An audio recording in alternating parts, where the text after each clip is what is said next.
CM Manohar Lal ने शुक्रवार को चंडीगढ़ में हरियाणा इंजीनियरिंग वर्क्स पोर्टल की समीक्षा बैठक की अध्यक्षता की। वहीं मुख्यमंत्री ने हरियाणा इंजीनियरिंग वर्क्स पोर्टल की शुरुआत करने के बाद अब ई गवर्नेंस की दिशा में एक और कदम बढ़ाया है। वहीं आपको बता दें कि कार्यों के लिए ठेकेदार द्वारा दी जाने वाली बैंक गारंटी को ई बैंक गारंटी के रूप में स्वीकार करेगी। इससे इज ऑफ डूइंग बिजनेस के तहत सरकार के 3 प्राथमिक इंजीनियरिंग विभागों लोक निर्माण विभाग, सिंचाई एवं जल संसाधन विभाग और जन स्वास्थ्य अभियांत्रिक विभागों के इंजीनियरिंग कार्यों में काम करने के इच्छुक ठेकेदारों को बड़ी सुविधा मिलेगी और उनसे समय की भी बचत होगी।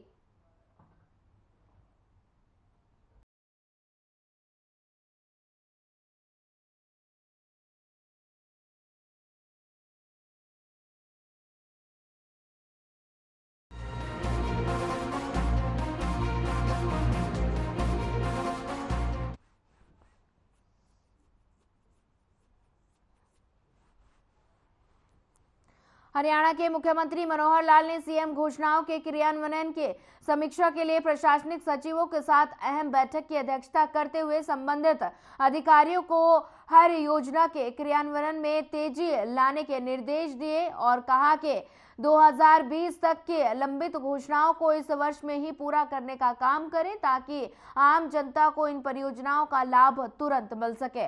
और इसके अलावा वर्ष 2021-2022 की परियोजना के क्रियान्वयन में भी तेजी लाया जाए। और वहीं उन्होंने ये भी निर्देश दिए कि परियोजनाओं का आवश्यक अध्ययन करने के बाद ऐसी परियोजनाओं की एक अलग सूची तैयार की जाए जो भी संभव नहीं है ताकि लंबित घोषणाओं की वास्तविक संख्या का पता लग सके और इसके अलावा जो काम अलॉट हो गए हैं उन्हें भी जल्द पूरा करवाया जाए। बैठक के दौरान जिला गुरुग्राम के वजीराबाद में लगभग 10 एकड़ में बनाए जाने वाले स्पोर्ट्स कॉम्प्लेक्स के लिए निविदाएं आमंत्रित कर ली गई हैं और जल्द ही सभी प्रक्रिया पूरी करके कार्य का आवंटन किया जाएगा। मुख्यमंत्री ने इस स्पोर्ट्स कॉम्प्लेक्स का नाम पूर्व मुख्यमंत्री स्वर्गीय राव बीरेंद्र सिंह के नाम पर रखने का आदेश दिया है।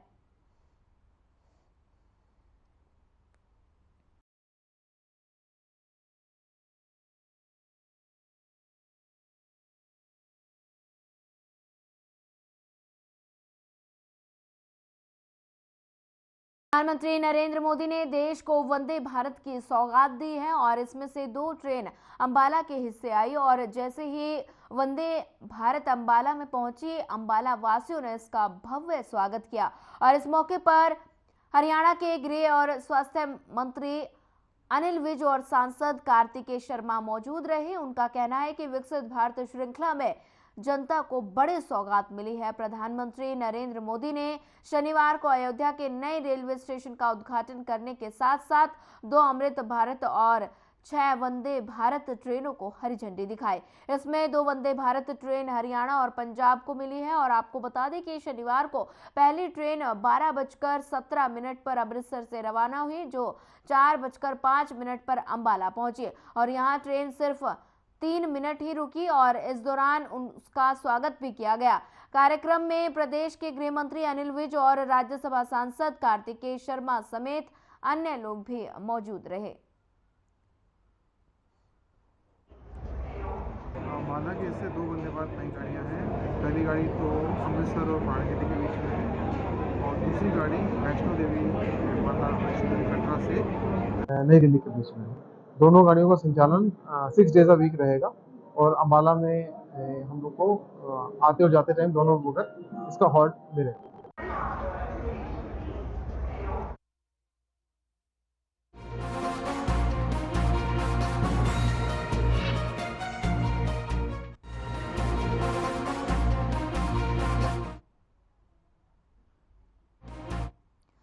प्रधानमंत्री नरेंद्र मोदी ने देश को अमृत भारत और 6 वंदे भारत ट्रेन की सौगात दी। इसका शुभारंभ अयोध्या से हरी झंडी दिखाकर किया गया और इसी कड़ी में अंबाला मंडल को भी वंदे भारत ट्रेन की सौगात मिली है। वहीं गृह मंत्री अनिल विज ने हरी झंडी दिखाकर वंदे भारत ट्रेन को दिल्ली के लिए रवाना किया। वहीं इस मौके पर रेलवे प्रशासन के सभी अधिकारी मौजूद रहे और इसके साथ ही भारी संख्या में बीजेपी कार्यकर्ता और अन्य लोग इस मौके पर मौजूद रहे।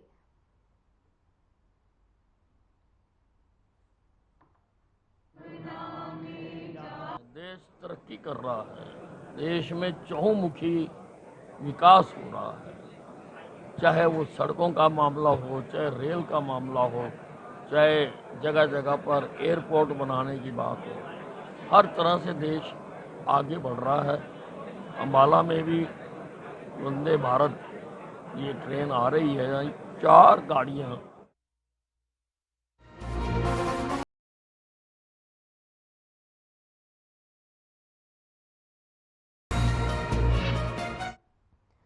हरियाणा के गृह मंत्री अनिल विज ने कहा कि प्रधानमंत्री नरेंद्र मोदी के कार्यकाल में देश करवट ले रहा है और चीजों में सुधार हो रहा है। वहीं विपक्ष के नेता भूपेंद्र सिंह हुड्डा के बयान पर कहा कि हरियाणा सरकार एसवाईएल के मुद्दे पर सुप्रीम कोर्ट का फैसला लागू न करवाए, न कि खेल करे। वहीं बता दें कि प्रतिक्रिया देते हुए विज ने कहा कि हुड्डा साहब 2 बार मुख्यमंत्री रह चुके हैं और सांसद भी रह चुके हैं, लेकिन उनको पता होना चाहिए कि एसवाईएल के मुद्दे पर बैठक सुप्रीम कोर्ट के आदेश पर हुई है। कांग्रेस नेता दीपेंद्र हुड्डा के बयान पर श्री राम का मुद्दा बनाकर बीजेपी चुनाव में फायदा लेना चाहती है। इस पर पलटवार करते हुए विज ने कहा कि राम मंदिर का मुद्दा उन्होंने बनाया, जो कहते थे कि मंदिर नहीं बनाएंगे, तिथि नहीं बताएंगे। बता दें कि इस पर कोई राजनीति नहीं कर रहे हैं और बता दें कि उन लोगों को तिथि भी बता दी गई है और मंदिर भी बना दिया गया है।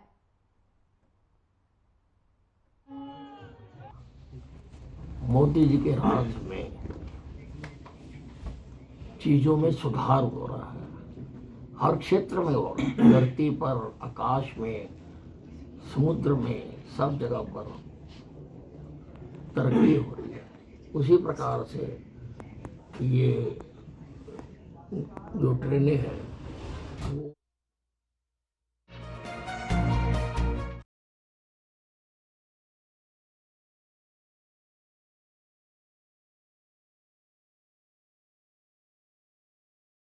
एक 31 दिसंबर को बल्लभगढ़ दशहरा मैदान में शहीद राजा नाहर सिंह की प्रतिमा का अनावरण किया जाएगा। इसी को लेकर उत्तर प्रदेश के कैबिनेट मंत्री लक्ष्मी नारायण बल्लभगढ़ दशहरा मैदान में निरीक्षण करने के लिए पहुंचे और बता दें कि इस दौरान कल फरीदाबाद वासियों के लिए विशेष दिन रहने वाला है, क्योंकि शहीद राजा नाहर सिंह की मूर्ति का अनावरण का कार्यक्रम किया जाएगा। इसमें गुजरात के राज्यपाल और भरतपुर, मेरठ, हरियाणा और उत्तर प्रदेश के कई सामाजिक लोग इस कार्यक्रम में हिस्सा लेंगे। उत्तर प्रदेश के कैबिनेट मंत्री लक्ष्मी नारायण ने आगे कहा कि मुझे भी कल इस कार्यक्रम में उपस्थित रहना है, इसी को लेकर आज तैयारी देखने के लिए मैं यहां पहुंचा हूं। भारतवर्ष के दिल्ली तख्त के अंतिम राजा के रूप में राजा नाहर सिंह जी की मूर्ति का अनावरण कल यहाँ दशहरा मैदान में गुजरात के राज्यपाल महामहिम श्री देव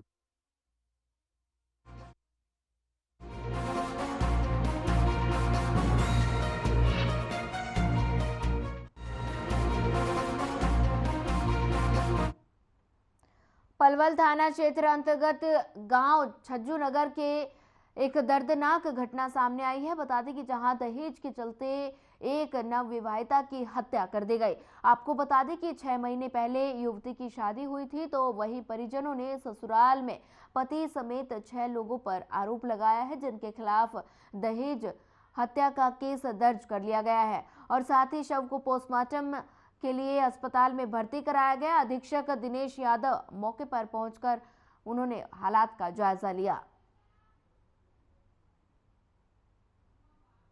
वो मतलब हमारी भांजी हाँ भाई वो उन्होंने पहले भी दुखी करी है, मारी छेती है, अपने घर से दहेज लेकर आओ और उनके बाप तो मर गए और एक भाई है, 4 बहन है और गरीब घनाए शादी करी थी। किसी ने कुछ सामान दिया, किसी ने कुछ सामान दिया। कितने समय पहले शादी की थी? अब उसमें करी थी 6 महीना 6 जून को शादी करी थी। 6 जून को शादी हुई है। 6 जून को शादी हुई है। किसी ने कुछ सामान दिया है, किसी ने कुछ सामान दिया है, जब उसकी शादी करी है।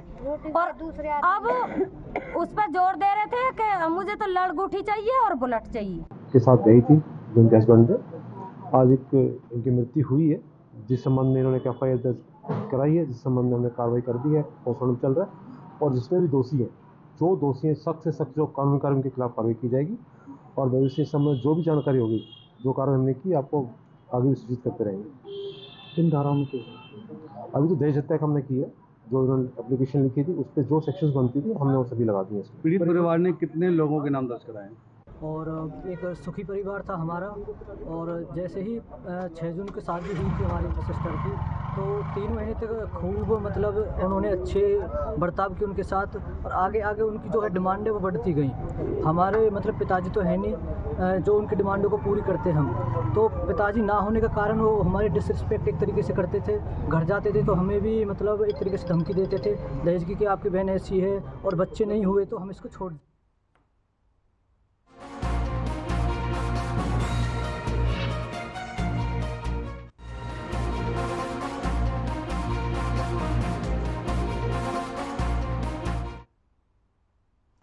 अंबाला कैंट नगर परिषद के दिव्यांग क्लर्क ने अपने अधिकारियों पर लगाए प्रताड़ित करने के आरोप। दिव्यांग ने अपने आरोप लगाते हुए कहा कि वो दिव्यांगता का मजाक उड़ाते हैं, जिसके बाद दिव्यांग क्लर्क ने इंसाफ न मिलने पर आत्महत्या करने की चेतावनी दी। और इसी के साथ ही दिव्यांग क्लर्क ने गृह मंत्री अनिल विज से इंसाफ दिलाने की अपील की है। और साथ ही दिव्यांग क्लर्क ने पहले गृह मंत्री के सामने इंसाफ की गुहार लगाई थी। साथ ही उन्होंने अपने अधिकारियों पर काम करने के लिए परेशान करने के गंभीर आरोप लगाए हैं।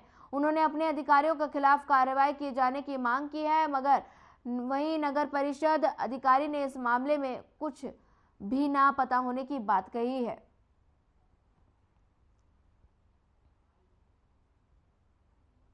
मेरे संज्ञान में कल आया था मामला, और उसके बारे में मेरे को खुद नहीं पता कि क्या हो रहा है, किसने क्या कहा। तो इनके पेरेंट्स भी आए थे, इनके कल फादर भी मिले थे इस विषय में। वो कह रहे थे कि थोड़ा परेशान है, तो वैसे कोई बात नहीं है कि चलो हम इसको समझा लेंगे। बाकी इसको किसी ने कुछ नहीं कहा, ऐसा कोई मैटर नहीं है। 1%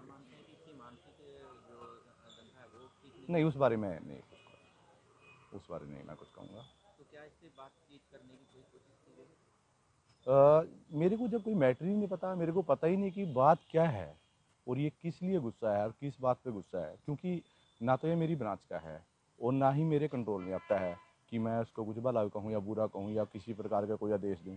जब इसका मेरे से कोई लेना देना है ही नहीं, ना मेरी ब्रांच से, तो मैं इसको कहूँ भी क्या। मेरा नाम अभिनव सेठी है और मैं यहाँ नगर परिषद में क्लर्क के पोस्ट पर कार्य कर रहा हूँ, रेलवे डिस्पैच पे।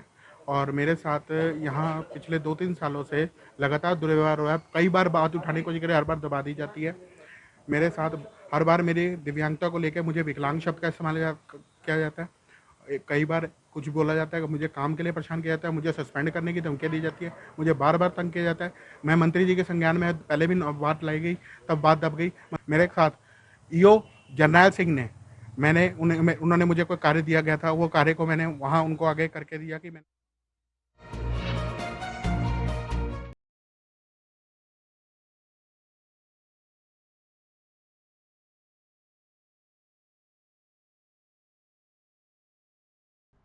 दो 2021 में बल्लभगढ़ क्षेत्र से महिला गायब हुई थी। इस मामले में कार्रवाई करते हुए बरवाला क्षेत्र के रहने वाले 34 वर्ष से आरोपी को पुलिस ने आखिरकार गिरफ्तार कर ही लिया है।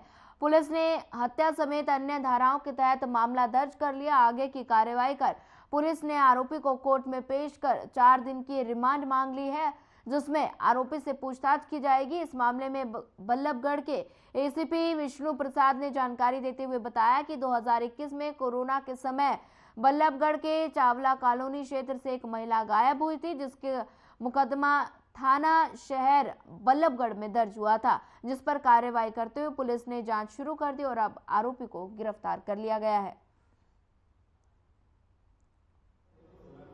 517 नंबर मुकदमा 2021 में दर्ज हुआ था, जिसमें शशि नाम की युवती जिसकी उम्र 23 वर्ष थी, वो गायब हो गई थी, जिसको हमने 346 IPC में दर्ज किया था।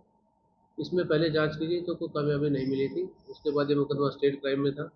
अभी यही फाइल हमें 10वें महीने में 2023 में दोबारा प्राप्त हुई, जिसके ऊपर मैंने SHO सिटी व PSI दीपक की ड्यूटी लगाई। दीपक ने अपने प्रयासों से CDR की मदद से टारगेट तक पहुँचे हैं और फिर उस मुलजिम को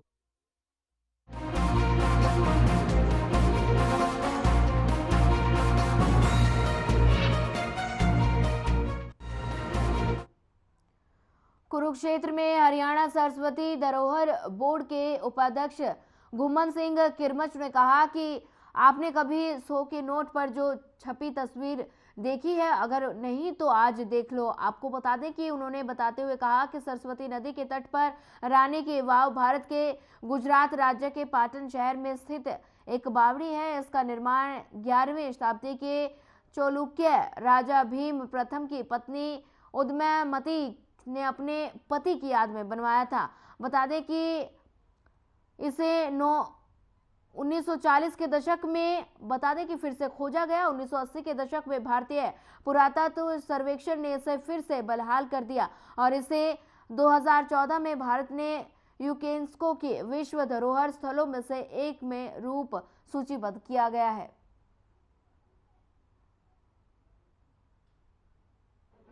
ये 100 रुपए के नोट पर जो आपको दिखाई दे रहा है रानी का वाव, बहुत कम लोगों ने देखा होगा। आज हम सरस्वती के किनारे यहाँ पर मौजूद हैं और ये पाटन जिला है गुजरात का। इस जिला में ये रानी का वाव एक बना हुआ एक बहुत प्राचीन, अगर आप ये मैं कहूँ, ये वर्ल्ड हेरिटेज साइट घोषित है ऑलरेडी। आप देख सकते हैं यूनेस्को के द्वारा कितना प्राचीन की हुई है।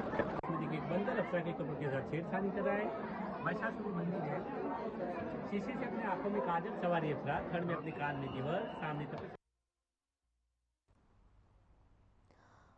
बता दें कि कुरुक्षेत्र में हरियाणा सरस्वती धरोहर बोर्ड के उपाध्यक्ष घुमन सिंह किरमच ने कहा कि आपने कभी 100 के नोट पर जो तस्वीर छपी देखी है, अगर नहीं देखी तो आज देख लो। आपको बता दें कि उन्होंने बताते हुए कहा कि सरस्वती नदी के तट पर रानी की वाव भारत के गुजरात राज्य के पाटन शहर में स्थित एक बावड़ी की है। इसका निर्माण 11वीं शताब्दी के चालुक्य राजा भीम प्रथम की पत्नी उदयमती ने अपने पति की याद में बनवाया था। गाद से भरे इसे 1940 के दशक में फिर से खोजा गया और 1980 के दशक में भारतीय पुरातत्व सर्वेक्षण ने इसे फिर से बहाल कर दिया और इसे 2014 से भारत में यूनेस्को के विश्व धरोहर स्थलों में से एक रूप में सूचीबद्ध किया गया है।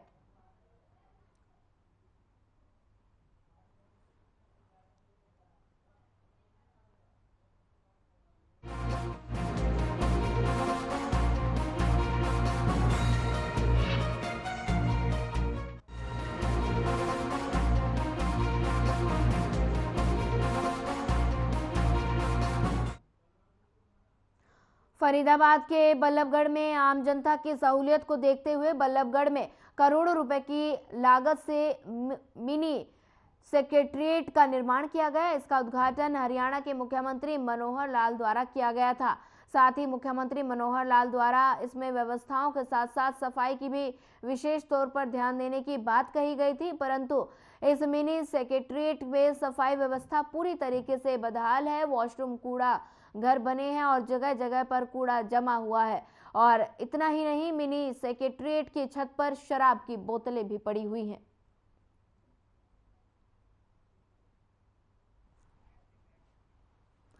बता दें कि बदहाली में बल्लभगढ़ मिनी सेक्रेटरिएट, बता दें कि जनता की सहूलियत को देखते हुए बल्लभगढ़ में करोड़ रुपए की लागत से मिनी सेक्रेटरिएट का निर्माण किया गया था और इसका उद्घाटन हरियाणा के मुख्यमंत्री मनोहर लाल द्वारा किया गया था। वहीं साथ ही मुख्यमंत्री मनोहर लाल द्वारा इसमें व्यवस्थाओं के साथ साथ सफाई का भी विशेष तौर पर ध्यान देने की बात कही गई थी, परंतु इस मिनी सेक्रेटरिएट में सफाई व्यवस्था पूरे तरीके से बदहाल है। वॉशरूम कूड़ा घर बना हुआ है और जगह जगह पर कूड़ा करकट जमा है। और इतना ही नहीं, मिनी सेक्रेटरिएट की छत पर शराब की बोतलें भी पड़ी हैं।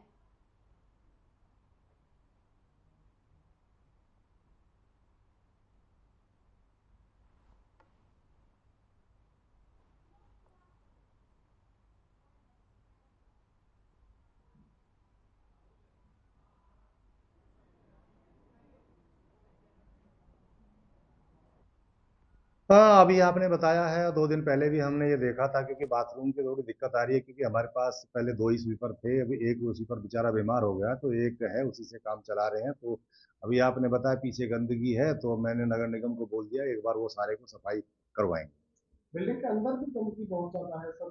तो एक ही स्वीपर है हमारे पास, वो अभी काम कर रहा है, तो दूसरा अभी बीमार है, जैसे ही वो आएगा तो और व्यवस्था होगी।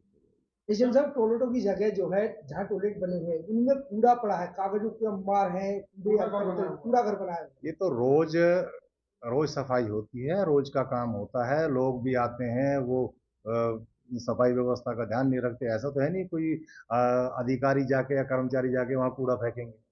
तो ये रोज का काम है, रोजमर्रा का, सफाई कोई एक दिन का काम नहीं है। तो जहाँ अधिकारी के दफ्तर है, जैसे कि आपका दफ्तर है, डीसीपी गंगागढ़ का है, डीसीपी गंगागढ़ का है, डीसीपी का, वहाँ तो काफी सफाई में चकाचक है, परंतु जहाँ पब्लिक का वास्ता पड़ता है वहाँ पर गंदगी है। दूसरा सवाल मेरा कि यहाँ पर काम कराने आई महिलाओं का कोई भी महिला टॉयलेट नहीं है, एक टॉयलेट है उस पर ताला लगा हुआ है। नहीं, महिला टॉयलेट हमने अलग से बनाए हुए हैं और जितनी रिक्वायरमेंट है उस हिसाब से हम खोल देते हैं। क्योंकि कई बार क्या हुआ है कि वो खुले रह जाते हैं, लोग टूटियों को तोड़ जाते हैं पीछे से, तो इन सारी चीज़ों को मद्देनजर रखते हुए सारी व्यवस्था करनी पड़ती है। और ये शराब की बोतलें जो ये अभी आपने बताया उसको भी देखेंगे, ये है कई।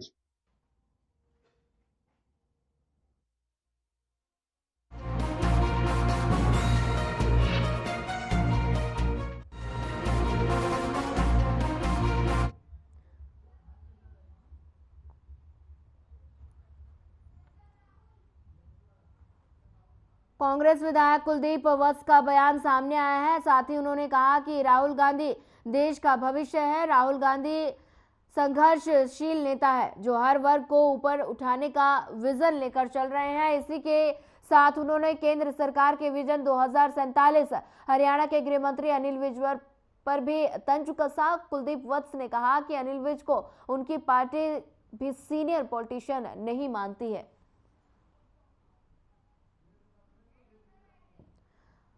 बता दें कि कांग्रेस विधायक कुलदीप वत्स का बयान सामने आया है। साथ ही उन्होंने कहा कि राहुल गांधी देश का भविष्य है। राहुल गांधी संघर्षशील नेता है जो हर वर्ग को ऊपर उठाने का विजन लेकर चल रहे हैं। और इसी के साथ उन्होंने केंद्र सरकार के विजन 2047 हरियाणा के गृह मंत्री अनिल विज पर भी तंज कसा है। कुलदीप ने कहा कि अनिल विज को उनकी पार्टी भी सीनियर पॉलिटिशियंस नहीं मानती है। बता दें कि विधायक कुलदीप वत्स का बयान सामने आया है और राहुल गांधी को देश का भविष्य बताया है।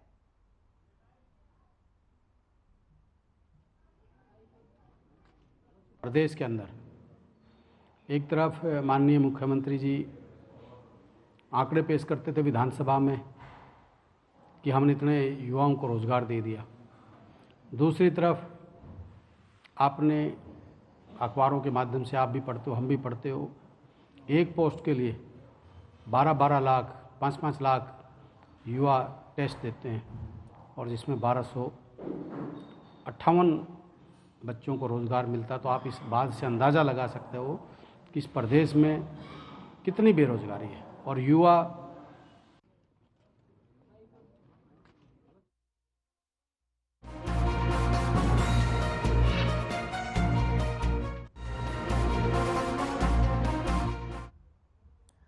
हरियाणा के डीजीपी शत्रुजीत कपूर का बयान सामने आया है। उन्होंने जानकारी देते हुए बताया कि प्रदेश के नागरिक जो पुलिस में शिकायतें लेकर जाते हैं उनके लिए संतुष्टि दर बनाने की बात कही गई थी और हरियाणा पुलिस ने इसके लिए व्यवस्था बनाई है, जिनमें 99% से अधिक संतुष्टि दर हरियाणा की है। थाने और चौकियों में आने वाले लोगों की भी संतुष्टि दर 70% पहुंच गई है। और इसी के साथ ही उन्होंने बताया कि डायल 112 में 630 इमरजेंसी रिस्पांस विफल पूरे प्रदेश में लाए गए हैं। और बता दें कि हमारी रिस्पॉन्सिबिलिटी टाइमिंग 8 मिनट 5 सेकंड पहुंच गई है।